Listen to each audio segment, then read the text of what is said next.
আমার মা ডিসিপ্লিনে থাকতে খুব বালা ফাইন। আমরা ছোট থেকে বড় হইছি পাংচুয়ালিটি মেনটেন করিয়া। বিকালে ফল খাওয়া এটা আমরা একটা ডেইলি রুটিনের মধ্যেই আছিল। আবার পর থেকে প্রতিদিন তাই না আমরা সবরে এরকম বিকালে ফল খাটিয়া দিছইন। সত্যি ছোটবেলার কথা মনে হয়ে গেছে। So hi, I am Bishwarupa. আমি বাই প্রফেশন একজন freelance writer, but by passion আমি একজন ব্লগার। বিকালের ফল খাটিয়া দিয়া তাই নাই গেলা সন্ধ্যার প্রার্থনা করা, এটাও কিন্তু আমরা ডেইলি রুটিনের মধ্যেই আসিল। আমার জামাইয়া আমারে কয়, মা হওয়ার পর থেকে তুমি রান্নাঘরের রাস্তা ভুলে গেছো।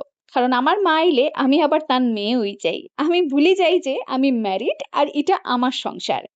আমার লাইফে এই মুহূর্তে এরকম একজন সাপোর্ট খুব দরকার, বাট কপাল আমার অতই খারাপ যে আমি পাই না।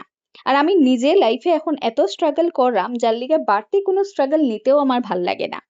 আর একটা জিনিস খেয়াল করিয়া দেখিও, সবাই কিন্তু আমরা লাইফে ভ্যালু এড করে না। কিছু মানুষ আমরা লাইফে টক্সিসিটি স্প্রেড করে, আর তারপর এই টক্সিসিটি তোমার মেন্টাল হেলথের 12টা বাজাইতে।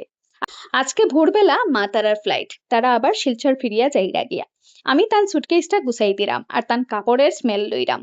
মার কাপড়ে একটা মামা গন্ধ করে। আমরা বাচ্চারা যতই বড় হয়ে যাই না কেন, এই মামা স্মেলটা জীবনেও ভুলতাম না। এই শাড়িটা আমার বড় দাদা আমারে গিফট করছিল। কিন্তু যেহেতু এটা সিল্ক শাড়ি, আর আমি সিল্ক শাড়ি খুব একটা গুছাইয়া পরতাম পারি না। আর শাড়ি দেখিও গুছাইয়া না পরলে একদম ভাল লাগে না দেখতে। ওই মারে কইলাম এটা তুমিই রাখি দেও। আমার ঘরে আজকে তান এবারের মতো লাস্ট সন্ধ্যা। ওই একটা ভিডিও বানাইয়া রাখলাম। আমার মা আমরার পরিবারের মেরুদণ্ড, আমার ভাইরার বিগেস্ট সাপোর্ট। তান কিছু হইলে সবচাইতে বেশি হেল্পলেস সিচুয়েশনে পড়বো আমার দাদারা। তারা রওনা দিয়া এয়ারপোর্ট গেছেন গিয়া। ঘরটা ভীষণ খালি খালি লাগে। আমি আবার একলা। এটাই হয়তো জীবন।